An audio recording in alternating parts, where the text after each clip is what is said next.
Welcome to ஹரிஸ்கோம் channel. இப்போ பார்த்தீங்கன்னா, முட்டை தட்டு கேக் வந்து பார்த்தீங்கன்னா, தோசை தவால தட்டில வச்சு பேக் பண்ணி எடுக்க போகிறோம்.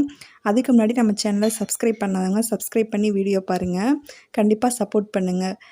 பார்த்தீங்கன்னா, இப்போ 1/2 கப் நாட்டு சர்க்கரை எடுத்திருக்கேன். நீங்கள் ஒயிட் சர்க்கரை கூட எடுத்துக்கலாம். இதை பிளெண்ட் பண்ணி எடுத்து தனியாக வச்சுக்கோங்க. இப்போ நான் 2 முட்டை எடுத்திருக்கேன். அந்த 2 முட்டையும் நல்லா பிளெஸ் பண்ணி எடுக்கிறேன்.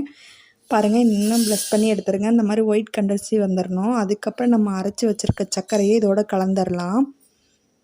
பாருங்கள், இது கலந்துட்டு இந்த மாதிரி இந்த கண்டன்சியில் இருக்கும். இப்போ நான் 1 கப் மைதா மாவு எடுத்திருக்கேன். இப்போ 1 கப் மைதா மாவை கட்டி இல்லாமல் ஒன்றன் பின்னா நம்ம கலந்து எடுத்துக்கலாம். அதுக்கப்புறம் பார்த்தீங்கன்னா, baking soda 1/2 pinch, baking powder 1/2 pinch எடுத்து போட்டு கலந்துருங்க. வெண்ணிலா எசன்ஸ் நான் சேர்த்துருக்கேன், வீடியோ எடுக்கலை. அதுக்கப்புறம் நான் காய்ச்சி ஆற வச்ச பால் வந்து 1/2 டம்ளர் நான் சேர்த்தி வச்சுருக்கேன். பார்த்தீங்கன்னா, இந்த கண்டன்சி இருக்கணும். இதுதான் கரெக்டான கண்டன்சி. இப்போ ஒரு பிளேட்டில் எண்ணெய் தடவி வச்சுக்கோங்க. எண்ணெய் தடவி வச்சுட்டு நம்ம இந்த க்ரீம் எடுத்து இதில் ஆட் பண்ணிக்கலாம். 10 நிமிஷம் ப்ரீஹீட்டான தோசை தவாவை ரெடி பண்ணி வச்சுக்கோங்க.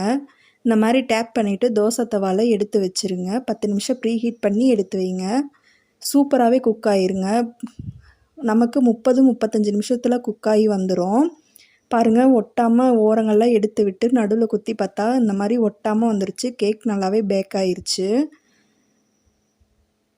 சூப்பரான முட்டை தட்டு கேக் ரெடி ஆயிடுச்சுங்க. இங்கே பாருங்கள், நான் பீஸ் போடுறேன், எவ்வளோ ஒட்டாமல் வருதுன்னு பாருங்கள். சூப்பராக ரெடி ஆயிடுச்சு. நான் இப்போ பீஸ் போட்டு எல்லாமே எடுத்து வச்சிட்ருக்கேன்.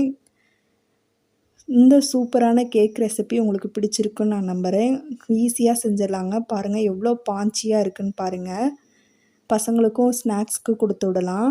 இந்த வீடியோ உங்களுக்கு பிடிச்சிருந்துச்சுன்னா நம்ம சேனலை மறக்காமல் லைக் பண்ணி, ஷேர் பண்ணி, சப்ஸ்கிரைப் பண்ணுங்கள். தேங்க்யூ ஃபார் வாட்சிங்.